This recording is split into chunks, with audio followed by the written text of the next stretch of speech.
Bonjour à toutes et à tous, très heureux de vous retrouver pour l'analyse des actions américaines pour le logiciel FreeStocks et le courtier FreeStocks et WH Self-Invest, bien entendu. Allez, on va aujourd'hui se concentrer sur la série Nasdaq Momentum Stocks et on va commencer par Align Technologies. Alors, c'est une action qui évolue depuis maintenant plusieurs mois, plusieurs trimestres dans une configuration incontestablement horizontale, autrement dit un trading range d'école. J'aime bien tracer en même temps que je parle, comme ça, généralement, les choses sont plus claires plutôt que détracées. Et cette configuration est très intéressante parce que toujours la même chose. Alors, il y a plusieurs manières de travailler les actions, hein. Donc, on peut les travailler en trend, mais on peut les travailler aussi dans ces phases de marché de trading range. Et là, ben, typiquement, c'est très intéressant.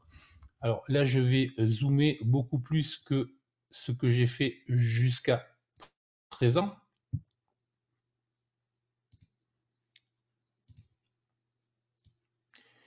Et je vais m'intéresser à ce qui est en train de se jouer dans cette zone-là.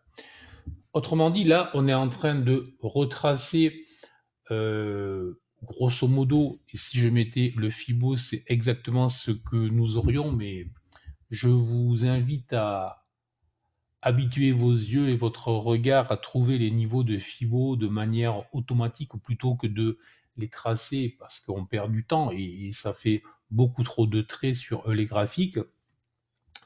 Donc là, on est sur une valeur qui a retracé 50% de la vague haussière précédente et une valeur qui, comme je l'ai dessiné sur le graphique, nous a dessiné justement un biseau descendant. Donc là, ben, ce qu'il va falloir surveiller dans les prochaines journées, c'est un retour haussier. Mais la seule question qui vaut, et c'est une question qui vaut cher, c'est comment est-ce qu'on peut valider, donc là je zoome vraiment, comment est-ce qu'on peut valider l'entrée. Donc là déjà ce qu'il y a de très intéressant, je vais prendre mon crayon comme ça, c'est toujours sympa. Ce qu'il y a de très intéressant, c'est cette accélération baissière dans le biseau qui fait le pendant de celle-là. Et si je dessine comme ça, je vois que j'ai bien fait une correction en 3 temps ici et avec un premier temps qui était situé là. Donc là, j'ai potentiellement 5 temps de baisse et j'ai eu ici une accélération baissière avec un volume très intéressant. Donc là, ce qu'il va falloir surveiller dans les prochaines journées, c'est tout simplement ça, c'est tout simplement une cassure de cette zone-là, une cassure haussière de cette zone, une cassure haussière de cette zone qui indiquerait potentiellement un signal d'achat en clôture bien évidemment, et qui en plus dessinerait pour les habitués des chandeliers japonais, qui nous dessinerait là un creux en tout, une configuration puissante de retournement haussier. Donc si ça vous intéresse, je vous invite à voir sur mon site WinVest, vous verrez que je vais lancer une formation en chandelier japonais avec beaucoup d'éléments nouveaux. Donc voilà, donc je vous invite à aller voir ça si vous êtes intéressé par les chandeliers japonais. Donc surveillance forte de cette zone. En cas de clôture, on pourra passer à l'achat au-dessus, bien évidemment. Allez, on va continuer avec Fortinet.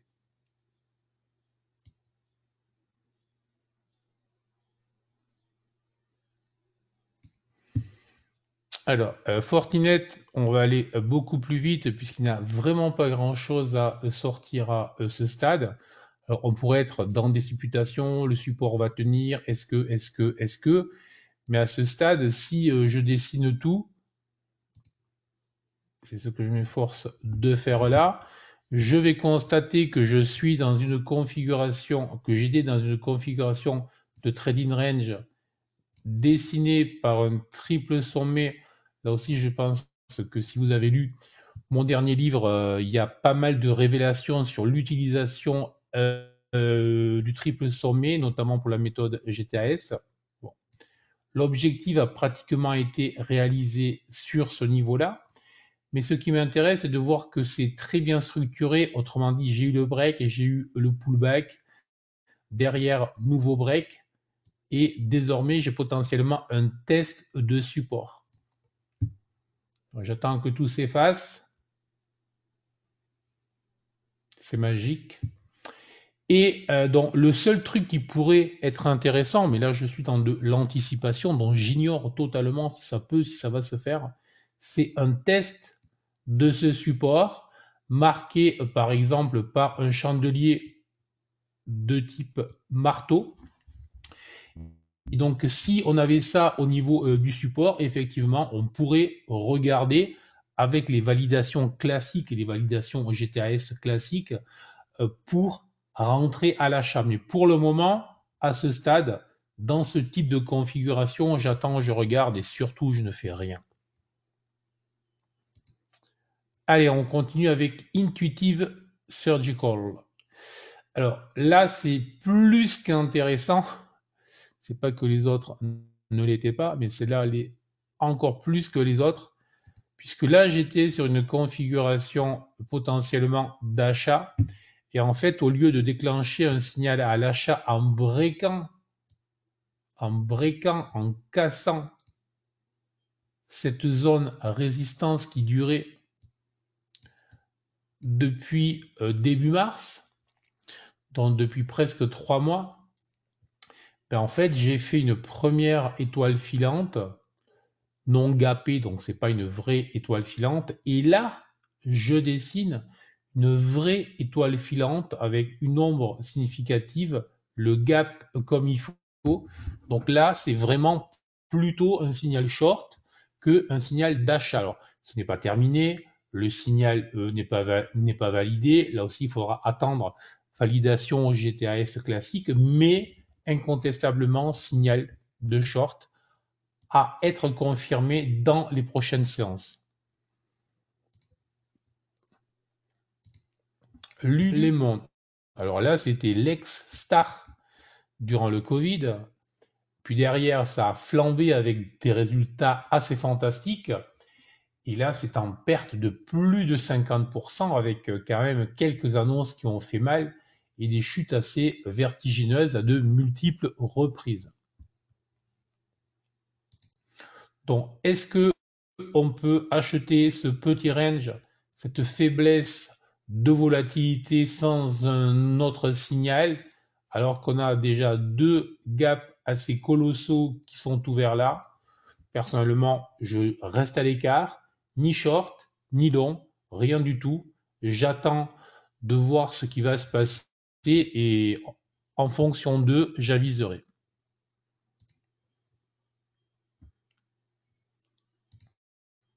Meta. Alors Meta, on en avait parlé. Évidemment, magnifique rebond, fantastique rebond. Et Meta, lors de ces résultats, avait été lourdement vendu, tout simplement parce que les investisseurs pensaient que l'entreprise investissait trop, notamment dans l'intelligence artificielle, et donc dégrader ses futurs résultats en raison d'investissements trop forts. Personnellement, je trouve que c'est idiot. Euh, à moins d'acheter une entreprise pour faire du trading, il est prouvé, mais il est prouvé qu'il vaut mieux acheter, investir dans des entreprises qui investissent et qui font de la recherche, plutôt que dans des entreprises qui brûlent du cash ou qui rachètent leurs actions. Après, chacun fait ce qu'il veut. Tout dépend si l'on est sur un mode trader, swing trader, ou si on est sur un mode investisseur. En attendant, c'est plutôt une preuve d'intelligence de son management plutôt que d'avoir un management qui joue et qui court après les analystes financiers. Maintenant, il peut y avoir deux, trois problématiques effectivement. Dès lors que l'on investit beaucoup, ben, on peut se tromper effectivement Et on l'a vu, ils se sont trompés lorsqu'ils se sont énervés avec le métaverse qui leur a coûté à peu près tous les ans, depuis 3 4 ans, une dizaine de milliards pour rien. Ça fait beaucoup d'argent, mais c'est justement ça le prix de l'entrepreneuriat. On fait des recherches, on prend des risques, et puis derrière, ça paye ou pas. Bref, donc après une première réaction très négative, même si le jour même il y avait eu un rebond, l'action est en train de rebondir, de pratiquement revenir sur cette zone-là. Sauf que je vous avais dit que tant qu'elle resterait sous cette zone-là, donc sous ce niveau support, on serait potentiellement dans une inversion de polarité et que donc s'énerver à l'acheter, hormis pour faire du trading, ce n'est pas le genre d'action que je vais travailler en mode trader court terme, du moins.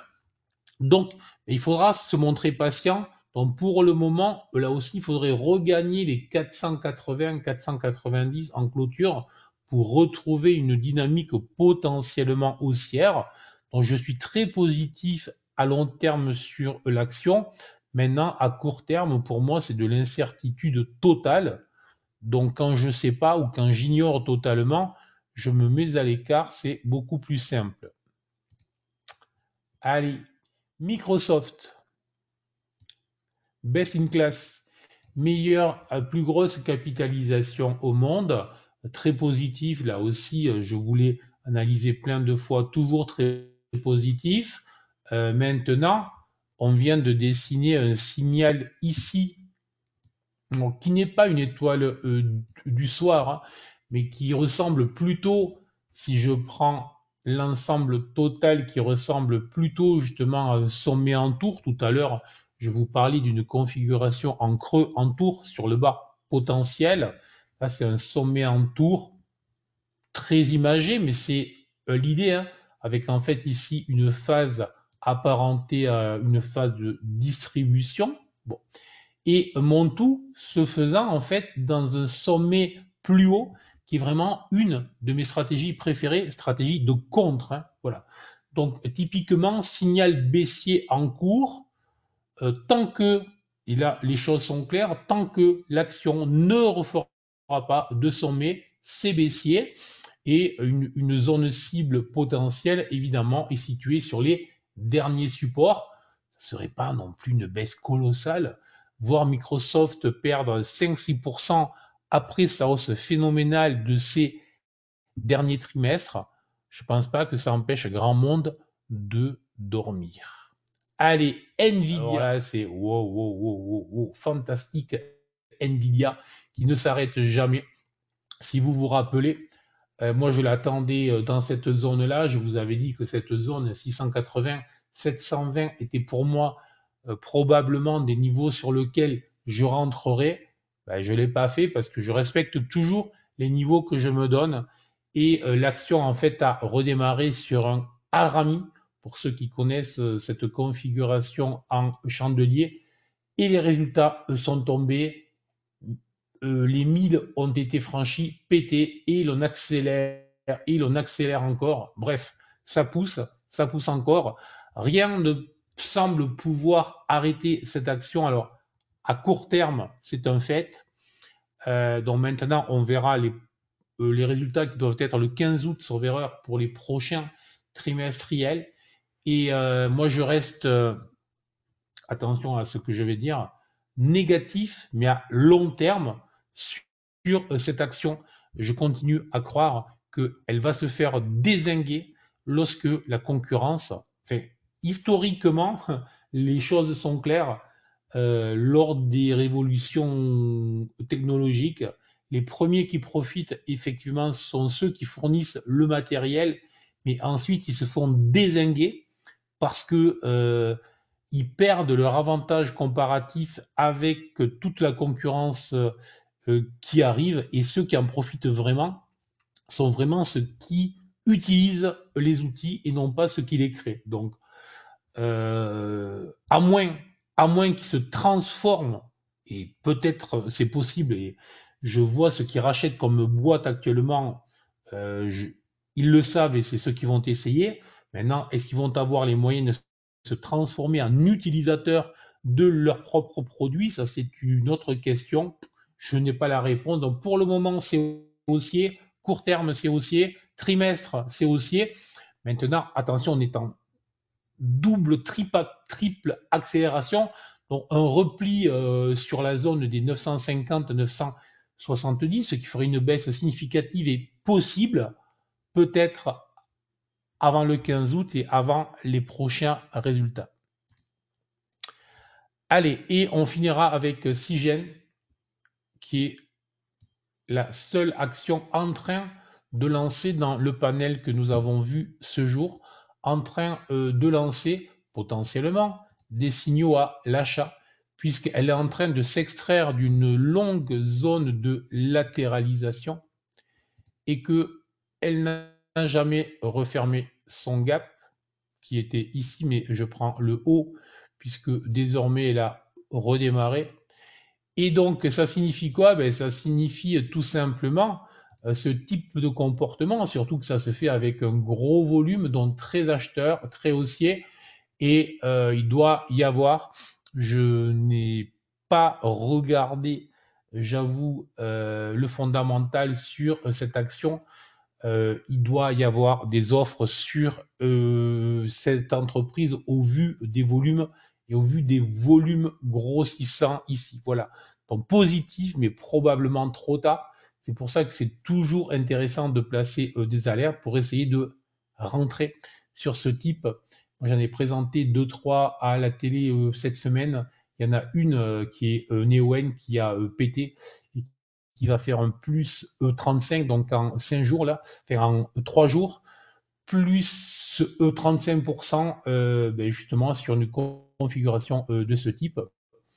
Voilà. Donc sur ce, ben, j'espère que ça vous a plu. Intéressé comme d'hab, n'hésitez pas, vous commentez si ça vous intéresse. Et à très bientôt pour une prochaine vidéo. Ciao, ciao.